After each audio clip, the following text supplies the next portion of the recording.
to this month's Quality in Action webinar, part of the Mentoring Partnership of Minnesota's monthly Quality in Action webinar series.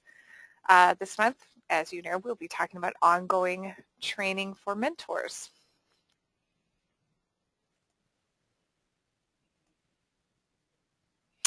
That's me, April Reardon. I am the Director of Training and Community Partnerships for the Mentoring Partnership of Minnesota.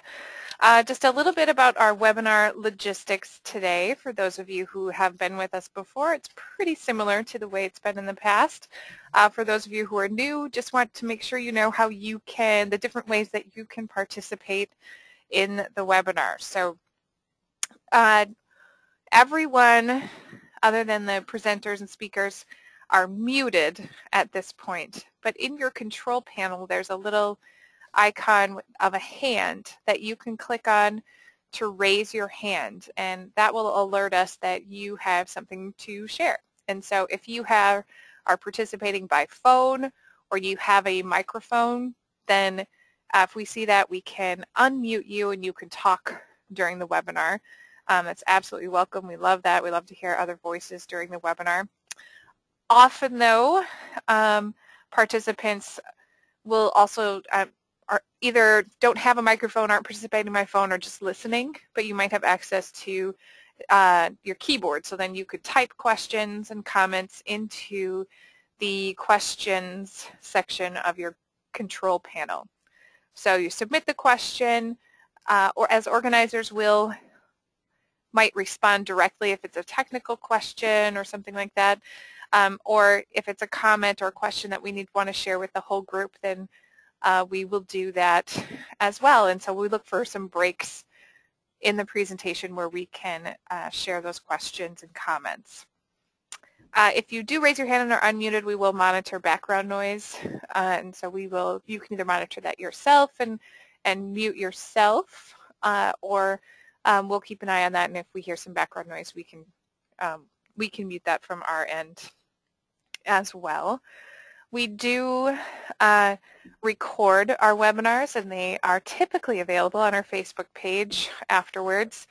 I know last month we had a lot of, if we have a lot of live demo or we had a video portion, sometimes the files get too large to post. So last month's webinar we were unable to post because of the large file size. We're going to be doing a demo and looking at the talking it through resource for a big chunk of today's webinar. So we'll see how big that file ends up being. But if we can, we will post that recording. All the slides that you'll see today are available on SlideShare, and that link will show you that again at the end of the webinar. And you'll also get that in a follow-up email this afternoon, a link directly to the SlideShare site where you can download the slides, because most of the resources that we have here are also just hyperlinked. So then once you download that PowerPoint, you can click through and just click right on those links and get to any of the resources that we talk about. If anything else comes up during the webinar, or ideas that participants have shared, I jot those down and include those in the follow-up email as well. So you will get all of those resources sent to you. Okay, I don't see any other questions right now. Just an overview today, really looking at the importance of ongoing training and support. Alicia, the Mentoring Partnership of Minnesota's Promise Fellow this year, is going to provide a brief overview of some of the research in support of ongoing training for mentors, also letting us know what the elements of effective practice say. Then we will move on and hear from Amy Cannata from the National Mentoring Center and sharing the Talking It Through, new free online ongoing mentor training resource. We'll also look at some other resources that could complement that tool as well. So that is where we are headed today. I do have a poll here to find out from all of our participants today how many of you, or how many of your programs currently provide ongoing training for mentors. I'm going to launch that poll and we'll find out who's already doing this.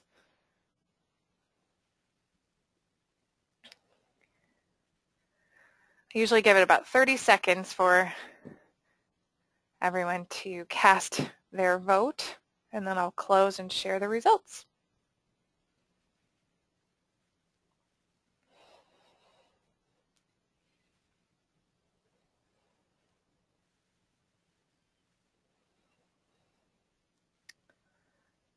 Okay, I'm going to close.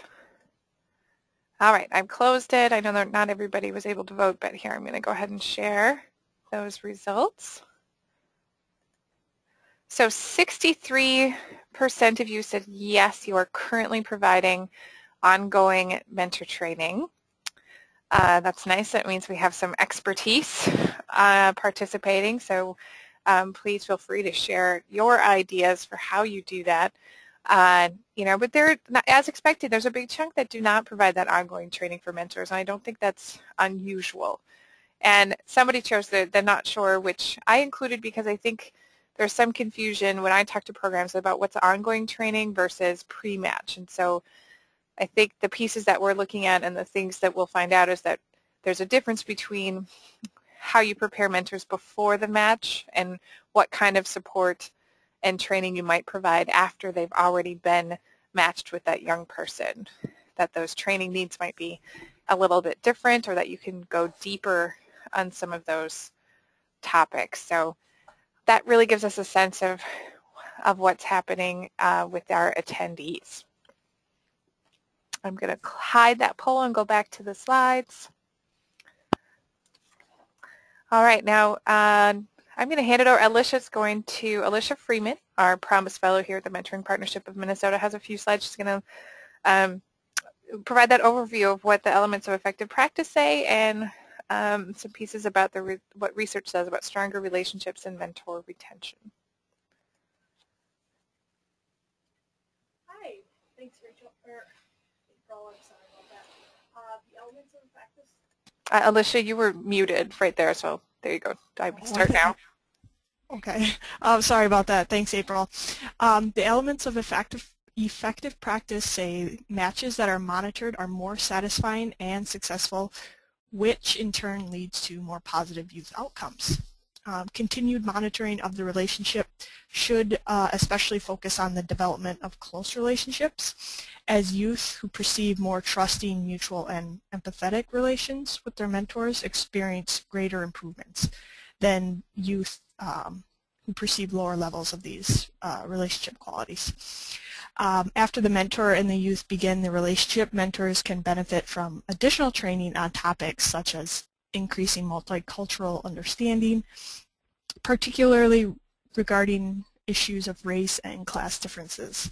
This type of training would provide mentors with the opportunity to identify and discuss possible cultural differences they and their mentee may encounter, which could help prevent potential misunderstandings in the future. If you want to go ahead and get to the next slide. I did just want to mention too, so the standard here for the elements of effective practice would be that if you look at that B55 at the bottom here of the slide, is that elements of effective practice are suggesting that a benchmark or standard for mentoring programs is that you do provide one or more opportunities per year for that post-match mentor training. So for those of you who aren't currently doing that, maybe that's why you're here, is to check out these resources and to see how can you use those resources to help you meet that standard. Okay. Thanks, April. Mentors that receive more post-match training and support spend more time with their mentee. This leads to stronger relationship development as well as emotionally supportive relationships. As you can see down at the bottom, there's the resource too if you want to take a deeper look into those findings. The next ongoing training and support also helps retain engaged and committed mentors. So no matter the age of the mentor, he or she wants to know that they are connected to a viable organization and that their participation meets the organization's missions, which means that mentors want to be involved with the program that is committed to giving them the ongoing training and support needed to be successful in the first place. So essentially, giving a little more attention and support to these mentors makes them want to stick around and be more engaged, therefore helping out the youth even more. And then again, the research on the bottom there, you can dive into that a little bit more, but that's what I have. Great, thanks, Alicia. And as we start going through some of the other tools and resources, we can continue to look at the importance of ongoing training and to hear from our participants about what value you see in providing that ongoing training for your mentors. I know, personally, I had pre-match training and mentor support groups in my own, like my most recent mentor relationship, but my formal support really for my mentoring match ended after a year. So it was a one-year program. We graduated, and I felt like it was a couple years later when my mentee and I had been matched for a few years that I probably could have used more support and training at that point.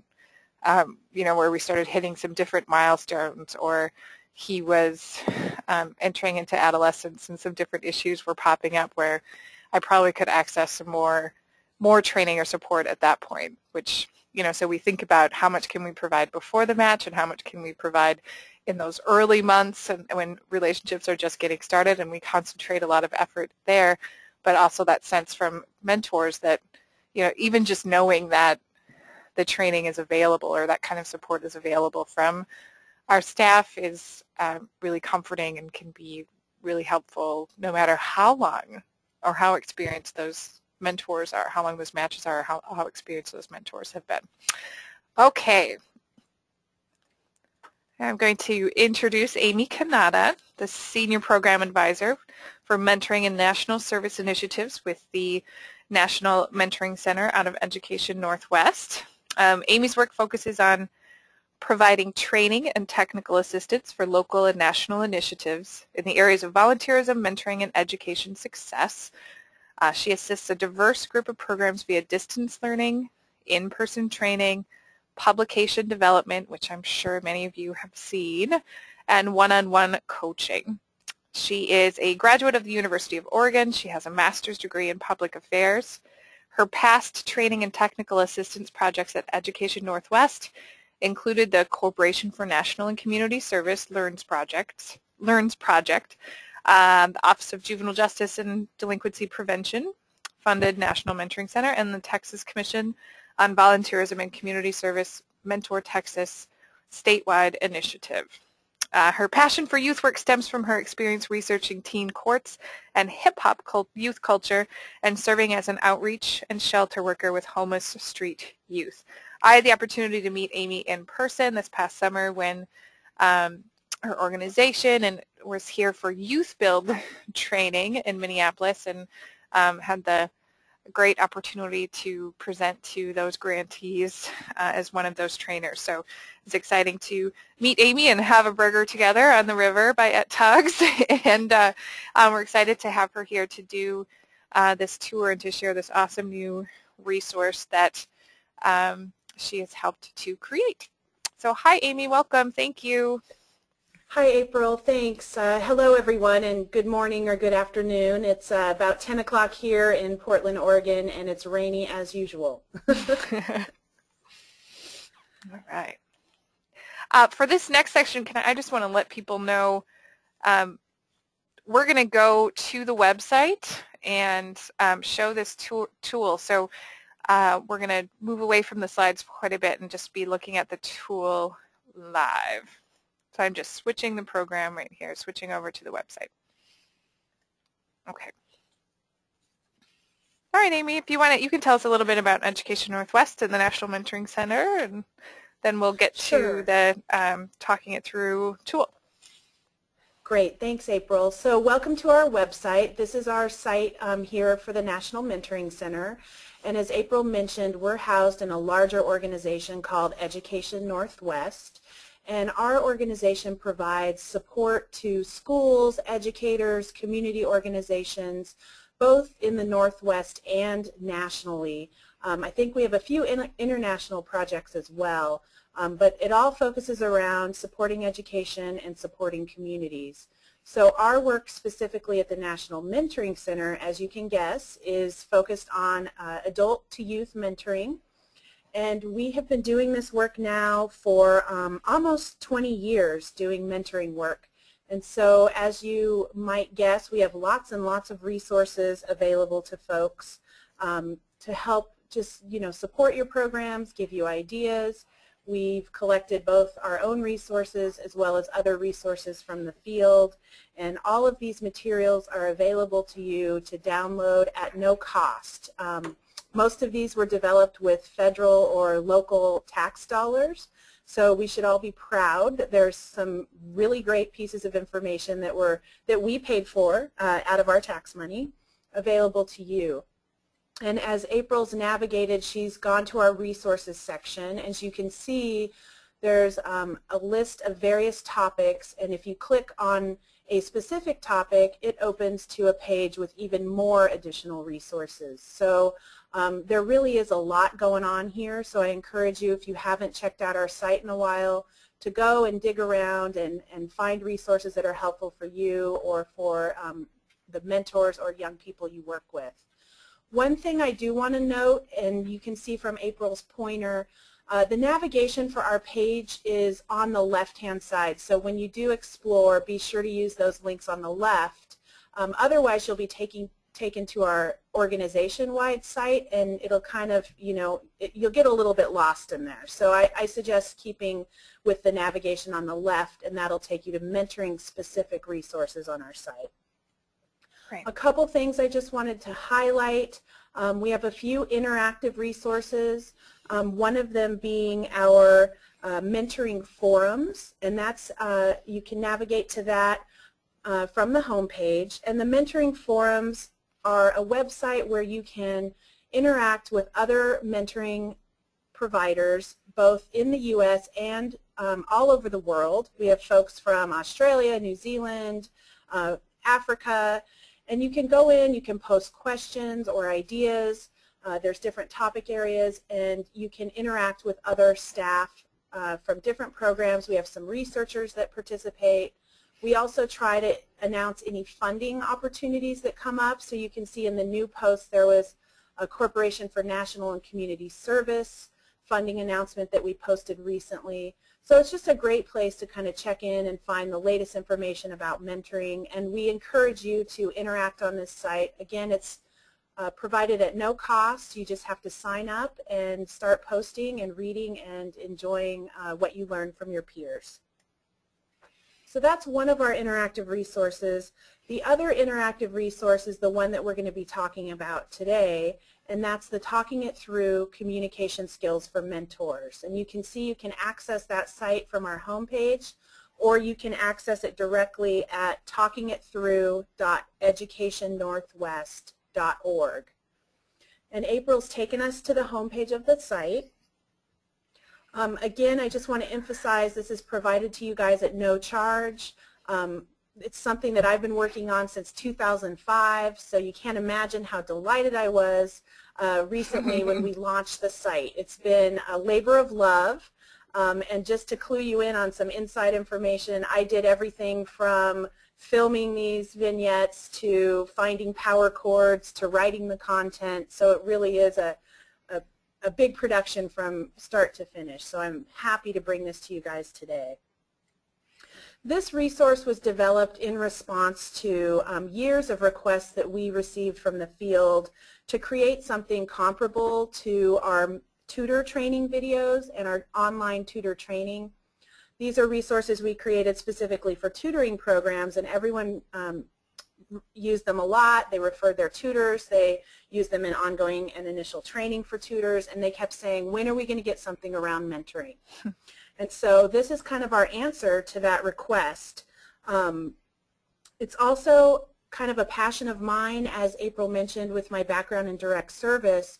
I learned a lot from watching other youth workers interact with young people. And so I felt like one of the best ways for mentors to learn how to be a good mentor or how to enhance their communication skills would be to watch other mentors doing it. So that's kind of part of the premise on why we created this, and then of course in the spirit of resources there's lots of materials within these vignettes and stories as well, and we'll look at those in just a minute.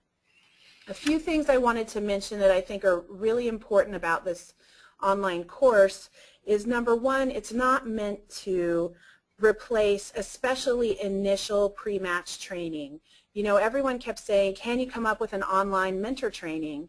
And our response was, we can, but we feel that since mentoring is really about relationships, that you cannot replace that face-to-face training that happens before a mentor is matched with a young person, which is why we really focused this resource on ongoing training. And again, you can't replace that face-to-face ongoing training, but this is just another tool for your toolbox to use to support mentors as they move through their relationship. Related to that is, I would not suggest this as something to send to new mentors.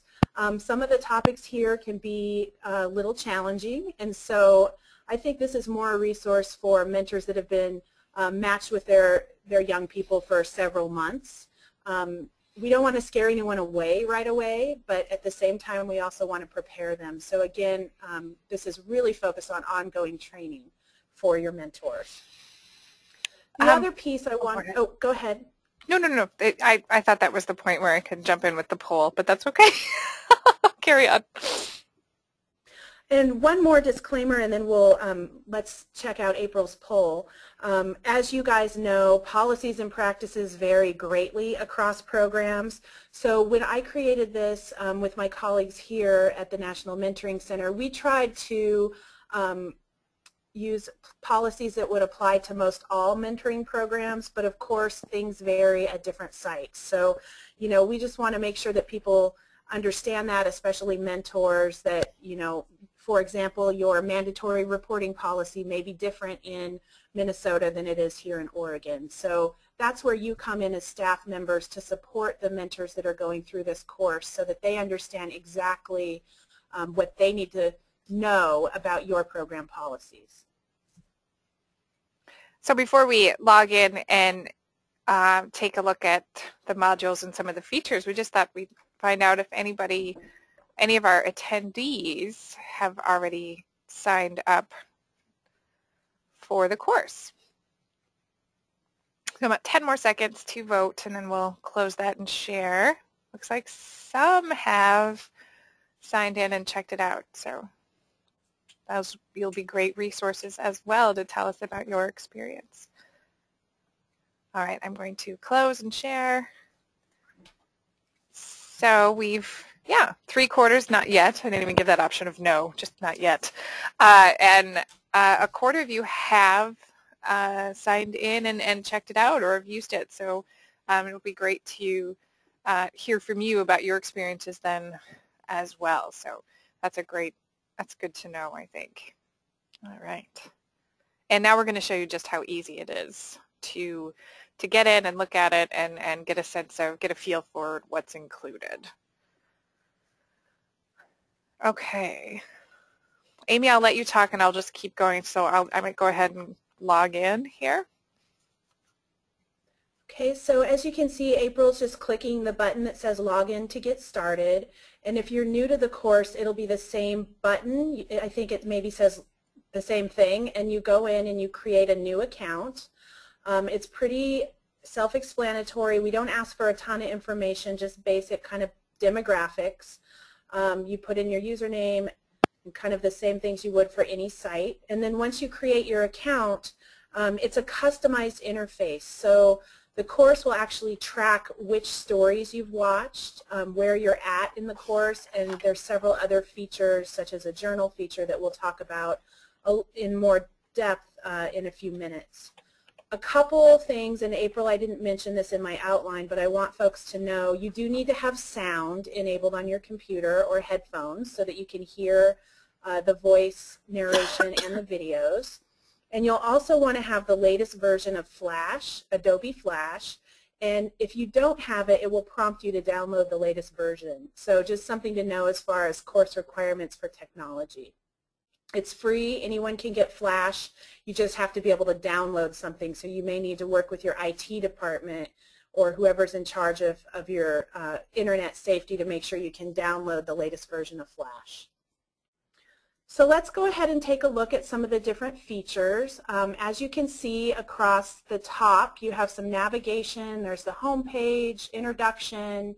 The introduction really focuses on kind of some of the basic elements of a refresher really about what it means to be a mentor, their role, and we can click through some of those. Let's see, April's going to move on to the learning objectives. And we wanted to really emphasize what people will learn about. A lot of this is focused around communication and also how to be empathetic and attentive, when to set boundaries, and under what circumstances they should reach out to program staff for help.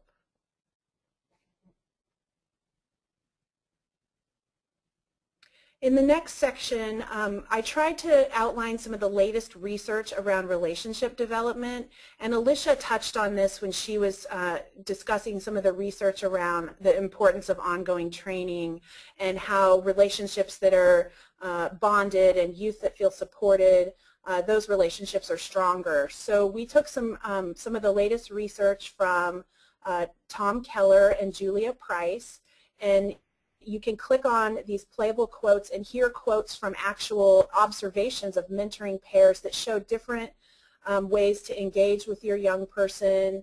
There's discussion around the kind of activities that you might partake in, how relationships develop over time. So it's a little researchy, but I think once you play the quotes, it gives you an idea of what we're trying to talk about. And of course, if you scroll all the way to the bottom, you can find the research citations if you want to go and read the actual articles. So that's the introduction. I think there might be one more section. I think so. Just about the role, which you mentioned before. Yeah. That's right. So just a little refresher on the role for mentors. We wanted to kind of give them a context before they jumped into the stories, which is what we'll launch after this button.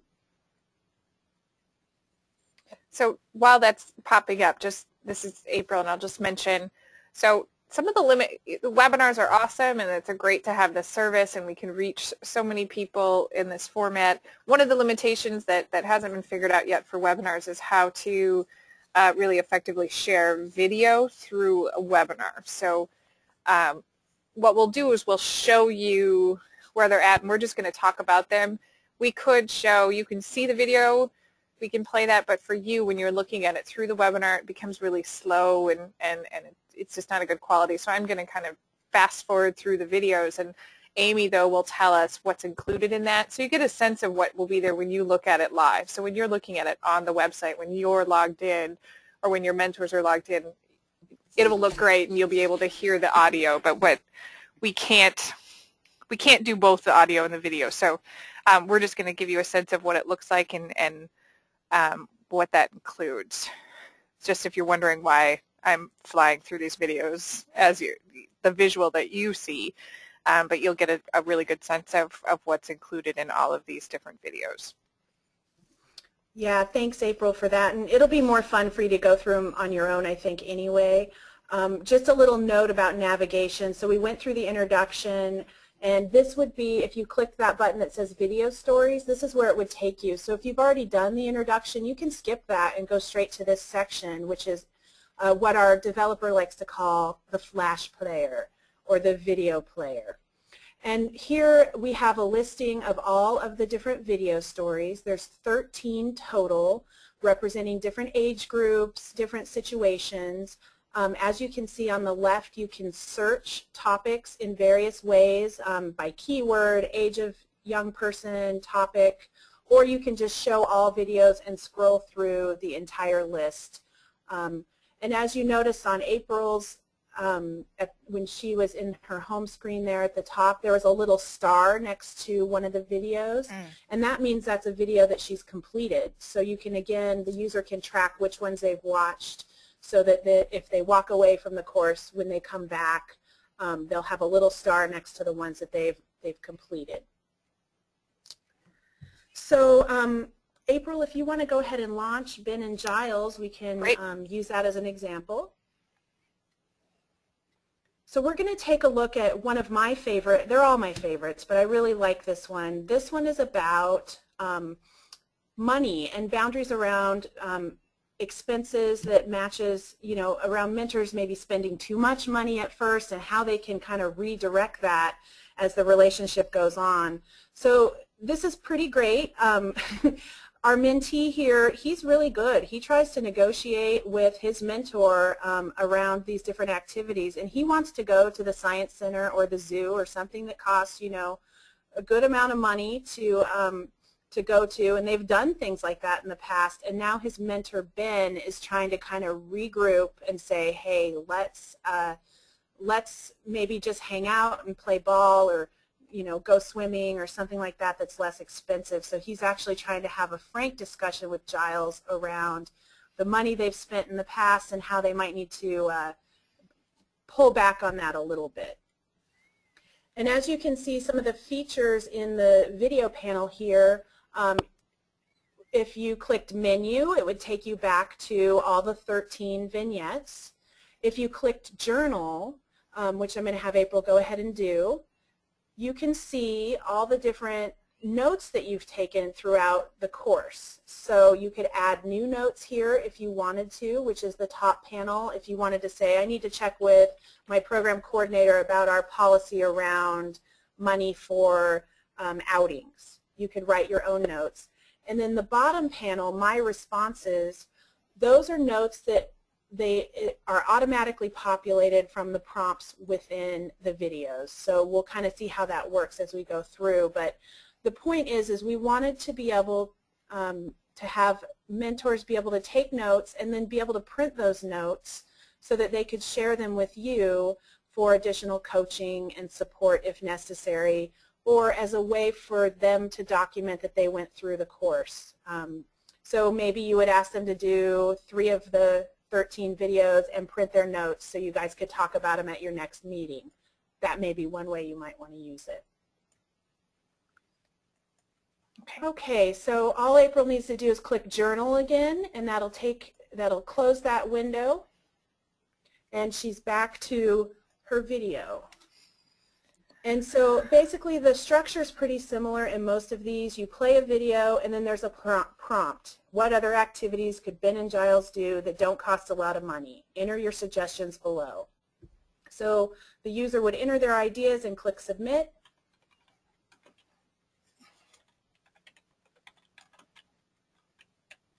I'm just entering random things. If you have ideas for these, feel free to submit them in the question section and I'll type in your thoughts for the next one. But we can submit.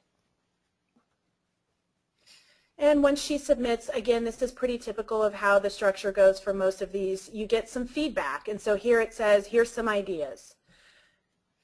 Now what will happen when the course is ready to move on is the continue button will flash, and you would click the continue button to move on to the next section.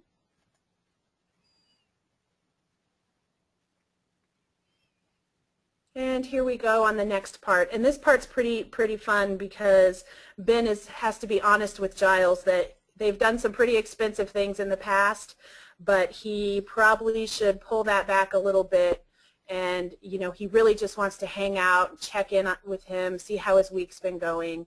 And maybe they could do something at the park, something that costs a little less money. And Giles pushes back. He's like, well, I could pay 10% of it. And Ben reiterates that, it's not really so much about who pays, but that they get to spend some quality time together. A few other features I wanted to mention too is that for folks that would like to read a transcript of the videos, you can download the transcripts, or if we have anyone that's hearing impaired, they can download the transcripts. So that way you're not going to miss anything if you need to see the actual transcripts of the video. Anybody have ideas for why it's important to limit the amount of money you spend on outings? You can enter those now. I'll try.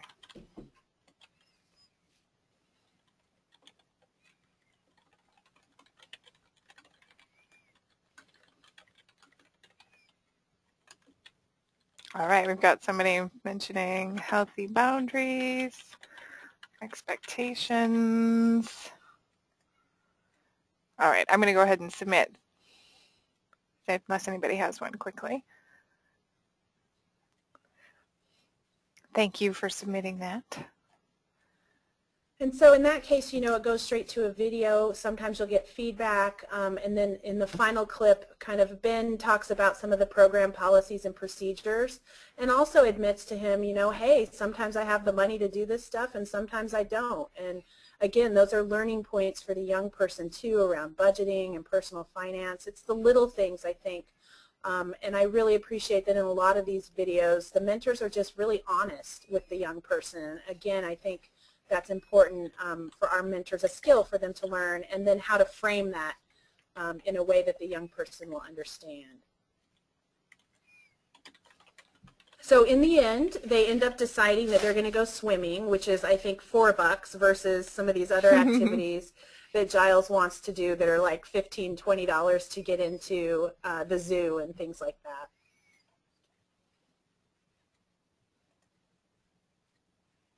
Okay, so that's the end of it. It gives the user a little more information about spending, and if they want to, they can replay the story by clicking replay. But if they're done, they can go to the menu panel and watch the next story. Or they can go to the learning checks and be able to kind of test themselves on their knowledge. And the way they do that is they click Learning Checks from the video screen, and that'll take them to basically the course conclusion. And we didn't want to lock it down so that they had to watch every single one of the stories because we felt like, well, maybe not all the stories apply to every mentoring situation. So we wanted to leave it up to the user to decide when they wanted to do the learning checks. And so maybe they're ready to try it out after their first story is complete. And it takes them to this screen where they're kind of tested on what they learned. And I'll let April just kind of click through these so that we can move to, and we'll see how good she does. I'm sure she'll be great. So I may intentionally get some wrong just so they can see, you know, that'll be right. So there's the first one there. And each of these has feedback, and April can kind of show you what happens when you click the wrong answer so that, again, the mentor learns something either way. Here, I'll try this. So again, we tried to, you know, give them some feedback. All right, probably not the best answer. Here's some ideas on how you might handle this. So they would have to click the right answer before it lets them continue. So they basically have to get feedback on both. So we wanted to make sure that they got information whether they clicked the right or the wrong answer. I've been trying to keep these up a little bit longer for folks right now so you could read through them, but for the next few, just so we can get to the next part, I might click through a little faster. So don't worry if you didn't get a chance to read the whole question or read all of the responses. When you register and sign in, you can take your time and look at all of those too. All right. And I have to say, these were a blast to put together. We really had a good time. I mean, we spent a lot of time writing this content, but we also had a lot of fun coming up with different examples. Oh, wow, I don't remember. Okay. Okay. I'm doing really well. I'm going really fast. This one was kind of fun because we wanted to test mentors' knowledge on what kind of things can you handle yourself and what kind of things do you maybe need to go to the program for some support. So this particular check was kind of around when should you get help? I'm just plugging these in. Somebody's probably like, she doesn't know anything. Oh, too wrong. Okay, so that was the last of the learning checks. So it gives the mentor or the user kind of an idea of how they did. Now it's not, you know, an actual test where we're going to send them back. I'm sorry, I guess there's one more. One more. It's not an actual test where we're going to send them back to, you know, back to the drawing board, but it will kind of give them an idea of, you know, how they did.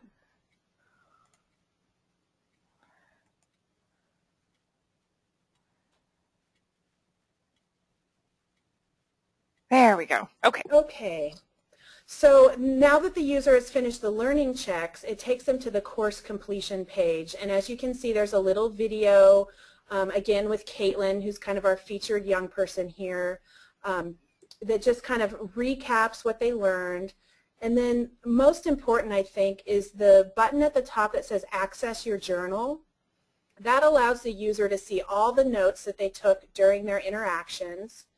And it also provides them a chance to download a printable version of their journal.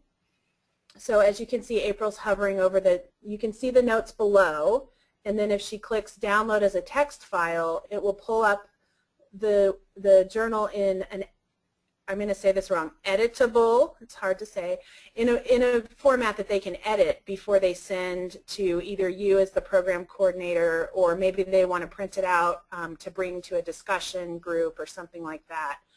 It's a pretty raw format, so you know, maybe they want to change some of their answers, clean it up a little bit before they send it on. Sure. I'm not actually going to download it right now, but that's where you would do it. Okay. Okay, so that kind of gives you guys an idea, the flavor of what the course is like. Most of the stories take probably about 5 to 10 minutes to go through, so if they did all 13, it's going to take them a good amount of time, but they can come and go as they have time, and just, you know, check them out as maybe as issues arise in their match, or maybe you assign them certain topics that you want them to explore. Mm-hmm. Okay. I think we're going to go back to the slides and talk about some tips for using this resource. So these tips came from Amy, but you know, some of these things had come to mind for me just looking at it. I haven't gone through all of the videos yet, but definitely will. But even going through just a couple, it definitely gave me some ideas for how you could use this with programs in lots of different ways. So, you know, I think this first tip about reviewing the course in preparation for your mentor's questions is, and Amy, jump in here, but I think basically saying you want to make sure that you've looked at the course and really reviewed that and have thought about what your mentor's questions might be in regards to that.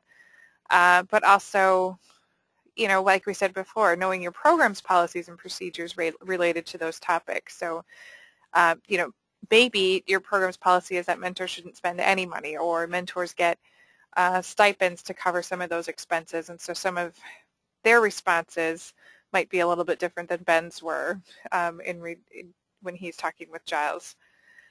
But some of these other tips here too, like consider using the stories in face-to-face training. You know, this idea of using this technology, and when Amy was talking about pre-match training, that we don't want to lose that face-to-face or those relationships, but to think about how can I use this as that homework, something that mentors can do on their own, and then to really maximize that face-to-face time by building upon what they've already done, looking at their journal reflections and sharing those with the rest of the group, or how do I show these videos to the whole group, and we do that together. But, you know, also if your mentors are submitting their journal reflections, to make sure to really review those and think about what other kinds of support you might be able to provide for mentors. Are there some written materials or other trainings that might be offered, or things that could help them deal with a particular topic? And then this last one about that follow-up face-to-face training. So even doing face-to-face training first, and then having the talking it through these online resources as a follow-up piece, or vice versa. Have the mentors do the online stories first, and then schedule that follow-up face-to-face training or mentor support time to really get into the stories in depth. There's another, you know, and just to emphasize again what Amy said before, that this tool is not intended for new mentors. It can't replace your pre-match preparation and training. You know, this is really to think about which ones are most applicable, or there's some things that pop up frequently with my mentors after they've been matched. But they're, yeah. Mm-hmm. Oh, I'm sorry. I just wanted to add one thing too about that bullet point around consider using this in face-to-face training. Our folks on the webinar won't know this, but most of the introductory text and a lot of the learning points that are in the stories, those are all narrated. So you could even, if you have technology at your site, you could have this up on the computer and have it, you can play these actual vignettes in a live training and watch the video, hear the narration and the feedback, and just have discussions at those points where you would be writing in your journal. It could be a discussion with the group. So there's a lot of different ways you could use this to, I know sometimes face-to-face training is all, we're talking all the time and our mentors kind of tune out on us. So this would be a way to maybe liven that up with some video and some technology. Mm-hmm. Absolutely. Yeah, and I had the narration off just because you couldn't hear it anyway. But so there's another resource. So some of the resources that we wanted to share, I mean, there are with the elements of effective practice, tools for ongoing support. So some of those pieces that are here in enhancement training and mentor training. But in the elements of effective practice, there's also a trainer's manual that includes a whole bunch of modules for ongoing training for mentors. That's not available online or in an electronic format, but if you contact me and priority to Minnesota programs, but we can get you some of those modules. So they're things that are already laid out and planned out, so you could do those. But this ongoing training for mentors resource here from edited by Amy Cannata and published by the Mentoring Resource Center. These 12 interactive sessions really coincide nicely with the videos, so I'm actually going to just show you that one really quick just to give an example of how you might be able to use that then too. So this is what that looks like. It's this ongoing, wait for that to get up for you, but ongoing training for mentors, these 12 interactive sessions. I'll just show you the table of contents then.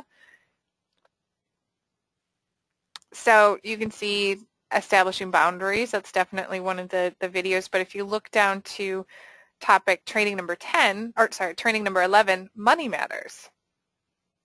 So if we went there, and you can see there's an hour, 20 minutes, it tells you the materials, room setup, everything, and to look at that agenda and instructions. It also includes handouts that you can use, but to think about how you might be able to use some of these resources in conjunction with the online training resource. And so I just think it's such a great resource, and it makes it so much easier to have you, meet those standards or fulfill that, or to be able to offer that for your programs. The Money Matters resources, we need to add the videos on there now. All right. I just thought, there's lots of other resources. If you look at, a lot of mentor training resources that aren't specifically called for ongoing training, but lots of pre-match training, because you can't include everything in preparation for training, but there's lots of that stuff out there. But there are some great, this Mentoring for Meaningful Results, I look at it, use it all the time, and it's not a free download.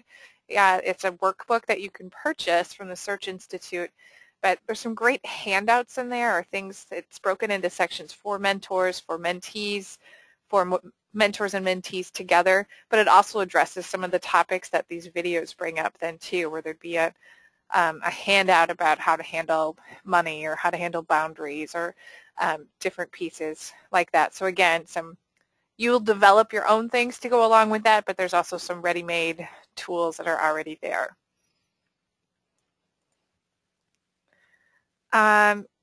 This is really a good time to grab some of the, I'm going to grab some of the questions and throw those out there to you, Amy, but I just wanted to show them that show everybody that, so Amy mentioned that this resource was developed in response to the popularity of the tutor training videos. Just want you to know that when you download this, you can get access to those links to the tutor training resources as well. And Amy, did you want to? Oh, I was just going to add these are the original tutor resources, Yeah. as you mentioned, that we developed that have been pretty good. The web-based tutor training, it's definitely one of the first web-based trainings we created, so it's very low-tech, but we still have tutors using that on a regular basis to enhance their skills for working with their young person. Okay. All right. So one of our first questions is from Jessica, and I can get that to open up for me. Is there any way to download some of this content to be used during a live training if we don't have internet access in our training space? That's a really great question. Unfortunately, there is not a way to download it because of how it's the actual format that it's in right now. So it is something that you would need to have internet access for in order to view. Okay, and I know I have another one. Oh, somebody isn't sure if they've seen the training manual and would love to get a copy. That's a link that we just went to, so that's in the resources. When you get the follow-up email with a link to these slides, then you can go there. But this is also at educationnorthwest.org. If you go to that website for the National Mentoring Center and look at the resources, this is listed in there. Other questions or hands raised, or anybody who's used the resource who wants to share how it's worked for them or what they've thought, or if you've looked at other videos, feel free to jump in and tell us a little bit more. I know there are programs here in Minnesota who we're looking at these videos, looking at the follow-up training, and even working with the mentoring partnership with the Training Institute to come in and do that follow-up training for them. So how can we team up to get that content to them? You know, there are also some really cool things happening with programs here where they're collaborating, and a few different programs are planning their pre-match and ongoing training together. Sort of, we don't have, maybe they do rolling recruitment and don't have enough mentors on any given month to do a group training, so they were doing a lot of one-to-one training, but if they collaborate with a couple different organizations, they might get that critical mass of mentors to do that, to come and attend those trainings. So they're doing some cool things like that, and this will be a great resource to help them out as well. I don't see any other questions yet. I'm going to see if any other ones pop up, but I'll just mention again, if you can't wait for that follow-up email, it usually comes within a couple hours after the webinar ends. You can go to slideshare.net/training institute, and that's where you can find the slides. We do hope, we'll see how big the recording is, and if possible, we will put it up on our Facebook page, and we'll let you know that through the follow-up email as well. April, I just wanted to add that, you know, this resource is new and we are interested in hearing from folks. So if you guys have feedback or questions for me, you can contact me directly. Also, if you're within talking it through and you want to leave some feedback, I think there's a button that says contact us or leave feedback. That goes directly to me as well. So do let us know how you're using it, and if you have any questions, comments, or suggestions. We really would appreciate hearing from folks. We will definitely in the near future send out a little survey to folks that are signed up as users, just to get some feedback on how it's going for folks. So we don't charge anything, but we may ask you a few questions to learn a little bit about how you're using the site. Mohammed, I see you have your hand raised. I'm going to see if you have audio and are able to talk with us with your question. Hello, thank you very much for this useful webinar. Actually, I sent a long question with a little introduction. By the way, can you hear me? Can you hear my voice? I can hear you, but for some reason I don't have your question, so I'm sure. Okay. We'll blame it on Actually, the service. Yeah, I don't know. okay, that's fine. I will discuss about it. I'm a PhD student at the University of Missouri, Columbia, and I'm coordinator of a first-time graduate peer mentoring program. The reason that I entered this webinar today and joined this webinar was to see if I can get some resources about peer mentoring. So far we have 16 mentors. We're going to train them on April. For the training, I have invited one of the authors of the book, Students Helping Students. For the materials for the workshop, I was wondering what kind of materials out of materials and resources that mentioned I can put into portfolio for our participants, because specifically materials for peer mentoring, I'm not sure if there is any materials relevant to for peer mentoring. I would really appreciate it if I could get some information about that.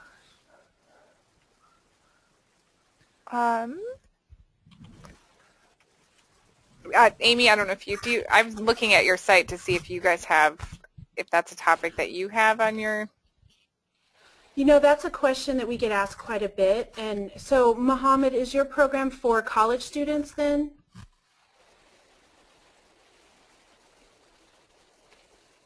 We may have lost his audio. Oh, no, he's here. Yep, I've got him. Yes, I'm here. Is your program for college students? Yes. Actually, the program pairs seasoned graduate students to help incoming graduate students to have a smooth transition through graduate life challenges, teaching assistantship, qualifying examination, balance between social life and academic life, and things like that. We want our experienced graduate students to help new coming graduate students. That's what the program is all about.